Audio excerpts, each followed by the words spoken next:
Welcome to Performance Upgrades. I'm your host, Dave Moss. Today's show is brought to you by sportbikewrench.com. Performance parts and professional advice. We're here today on a wet and soggy and miserable Bay Area morning with Manny from Leo Vinci. And we're here to work on our Ninja 650. We're going to dyno the bike right out of the gate to run it stock, and then we are going to put a pipe on it. So what pipe is going on, Manny? This is we're going to use our full system here. It's our full stainless with an aluminum can. Mounts up underbody similar to the stock pipe, but we're going to mount it up, check it on the dyno, see how it does. Okay. Now, obviously, with the stock pipe compared to the aftermarket pipe, we've got the catalytic converter problem. So, sure. Obviously, people need to check with their state regulations to see whether they can or cannot remove a catalytic converter. Yeah, we are going to be removing this. There's a lot of weight, performance gains to be had, but obviously you want to check with your local laws is make sure that you're doing something that's not making it illegal for road use. This is going to be for off-road use only. Yeah, and we're going to take this to the track and try and have some fun with it compared to our Gixxer 750, which should be quite a giggle. So, close course use, no problem whatsoever. All right, time to get started, get the bike on the dyno, and let's see what she's got for power.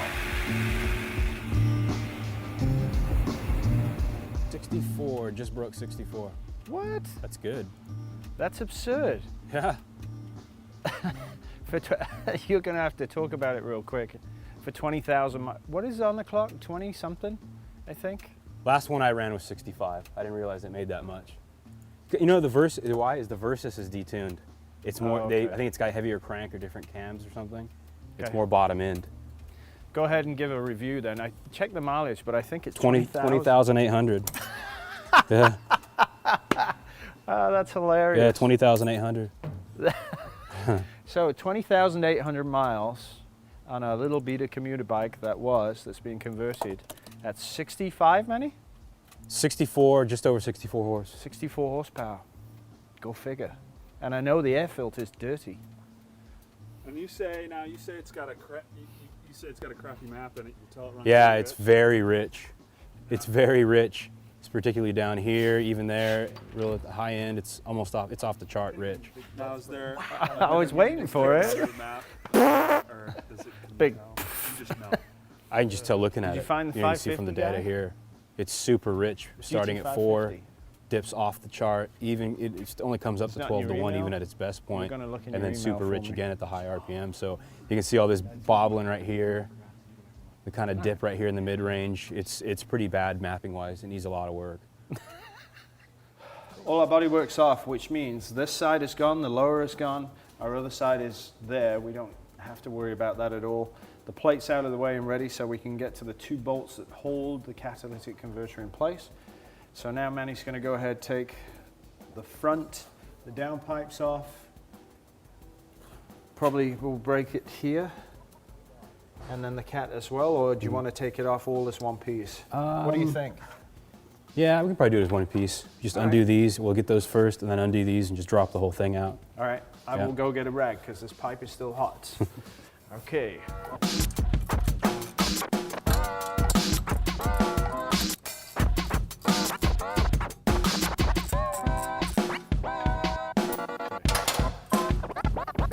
Yeah, we'll do the T-handle over here to get this guy out. Are there any nuts on You- this side, or are they captive? I think it's welded to the frame. There's one that goes through, and then there's one that's short. That's only on my side. Right. And I think See the that? one that goes all the way to that side is welded. I It think. looks captive. I Yeah, would say you would be correct. might be okay. Yeah, it's already was loose. It's already vibrated loose. It's a twin. Weld every nut and bolt in place. Basically, yeah. And the Go whole ahead and thing. take care of the front. Ready? Yeah. All right. There's our brick. That's a 3-vein exhaust. We're going to weigh this and see how heavy it is. Good God, that's absurd. It's a car muffler. It is. That's Is it- ridiculous. First time I pulled one of those, that reminded me of, like, it looks like a Toyota muffler or something. We're gonna go ahead and reuse the stock gaskets here. As long as they're in decent shape, which these appear to be, it's okay to reuse them, just to make sure you don't have any leaks. If there's any question about them, obviously you'd want to replace them with new ones. These are the round type that you squish on and then they flatten out. So they're kind of more of an external one instead of the internal one that fits inside the port. But we're going to go ahead and reuse these guys, I think. Now it's time to unbox our stainless system with a Aluminum muffler. aluminum muffler, commonly known as aluminium in the UK. Yes. Aluminium. So let's see what we got. And then once we've unpacked everything, we will go ahead and get the scales out and find out who is the biggest loser. Maybe that's not fair. Technical diagram and tiny, whoa, those are tiny. We'll have to be careful with those. Those are for the sound insert. They're tamper resistant ones. Well, no, the stock one's tamper resistant. It's a one-way screw, so they give you those to use.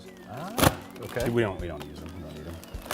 We'll keep it. We will keep it. Yes. To keep the noise down if we get black flagged at some racetracks where noise levels are very low. Okay. Technical information.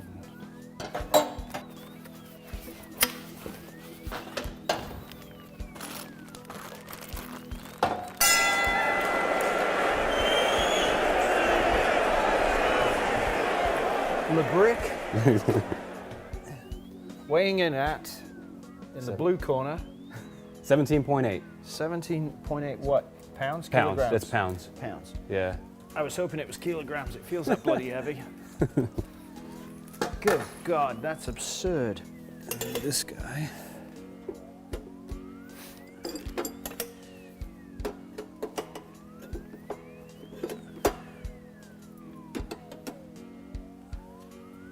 Eight even. Wow. So almost 12 pounds. Yeah. Pretty good. The bikini-clad red corner contestant, 8 pounds. Wow. Now that we've got rid of our land yacht exhaust, we're going to go ahead and fit our Leo Vinci pipe.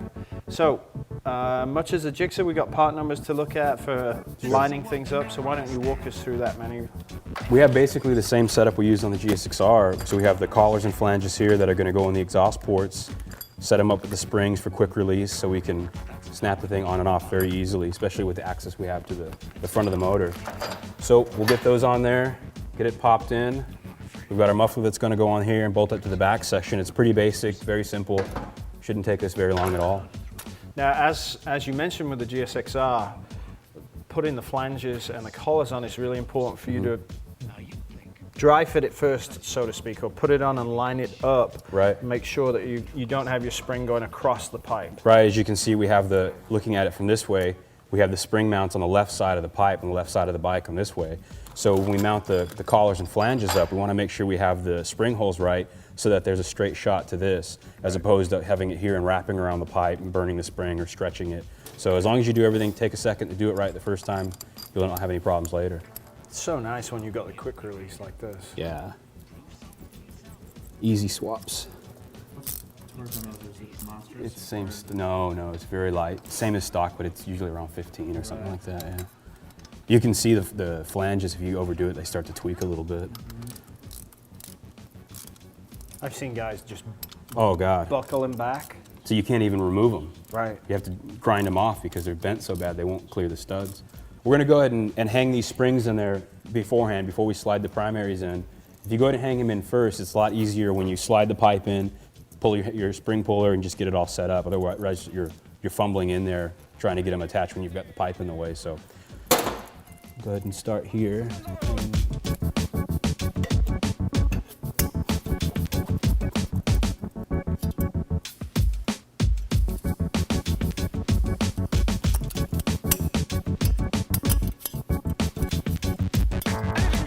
You can see here we've got a straight shot from the flange down to the spring mount here on the pipe. That way we're not wrapped around the pipe, we're not burning the silicone, we're not overstretching the spring, everything lines up.